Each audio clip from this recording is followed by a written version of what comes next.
Ladies and gentlemen, welcome back in Round Table. And today we had a very special guest for us, Prof. Habib Ghamra. He is the president of PASCAR. Let's start with Prof. Habib. What's PASCAR is?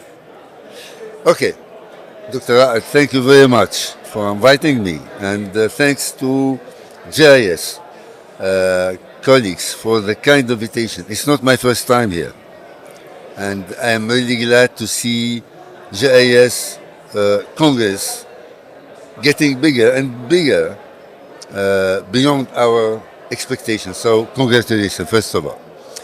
Now, PASCAR. PASCAR stands for the Pan-African Society of Cardiology.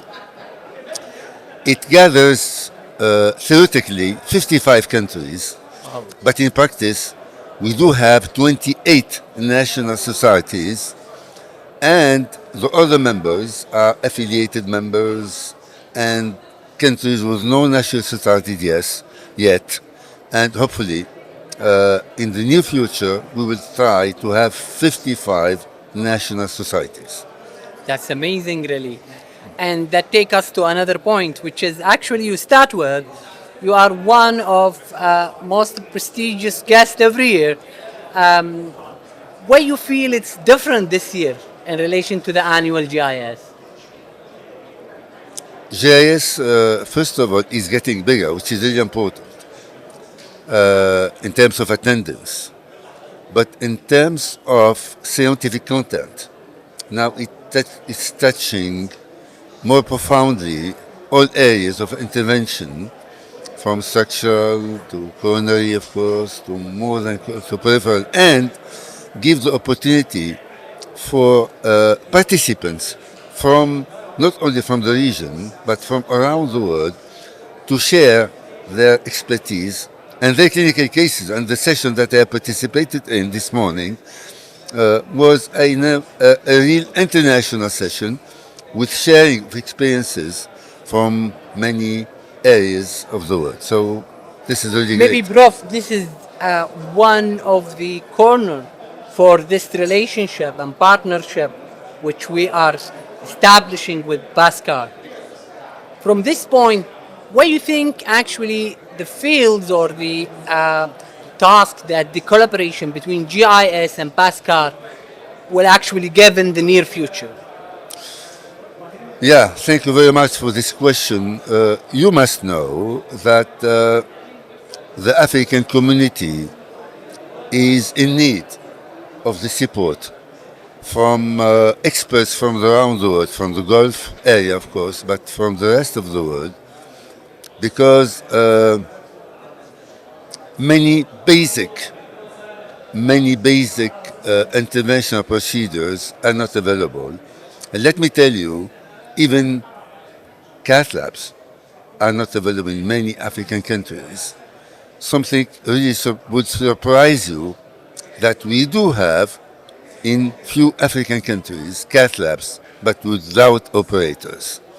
So patients in those countries, they have to travel sometimes long distance to find a center to have a coronary angiogram and obviously what is needed, intervention, etc. So this is in terms of logistics, but in terms of expertise, the African operators, they are in need in training, in proctorship, in having something that attracts them to stay in Africa. And this is one of the big issues in our continent. We have a brain draining so that colleagues, they will be trained in the US and Europe, and they come back to their own countries, but because they don't find the environment where they can practice what they have learned, they go back to the Western countries where they got training. So if we can find a way of keeping them where they are by, of course, helping them in training, in expertise, maybe having them involved in research. And this is what attracts people to stay at home, to have research in their own countries. It will be really important.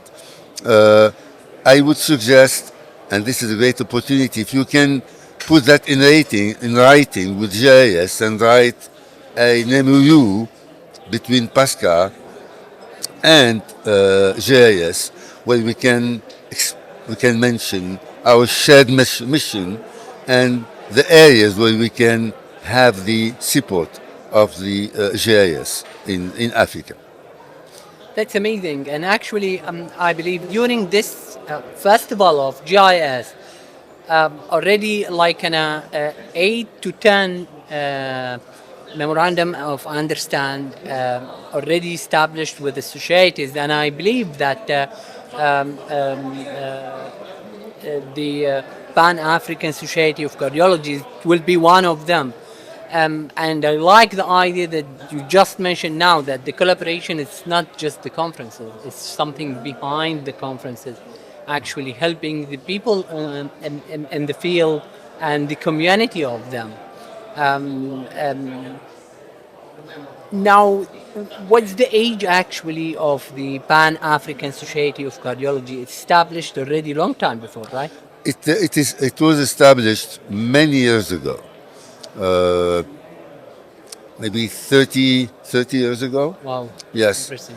But of course, like organization in big continent like Africa, it has been struggling to survive because of funding, but also because of finding expert people who will be taking that organization to a higher level. But now I think it's a very respected organization, and it has excellent experts. They are dedicated to take it to the higher level, and this is why I am here to, of course, to seek support in order to, improve collaboration and visibility of PASCAR, not only in the Gulf region, but around the world. And we are so happy to have you with us, really. It's our pleasure. What's the next coming activity for the society? Okay. I have to say that in PASCAR we have task forces, and we do have a task force on intervention. It's called PASCI, or Pan-African Society for Structure and Cardiovascular Intervention. We did have one activity 1 month ago, and it's called PAFSIC. This is the Pan-African Course on Interventional Cardiology. We did celebrate the 25th anniversary. Wow, congratulations. Yes, we had it in Tunisia. And the next activity would be STEMI Live, the 10th anniversary of a big meeting that is organized in Nairobi, in Kenya, next May. And in July, we will have the next PASCAR Congress that will take place in Addis Ababa in Ethiopia in July. And it will be great to have GIS participation in that Congress. Sure. Prof. Habib, really we are honored to have you with us and looking forward for more and more between our society and the PASCAR. Thank you so much for the invitation and for this opportunity. Thank you. Thank you. Thank you very much.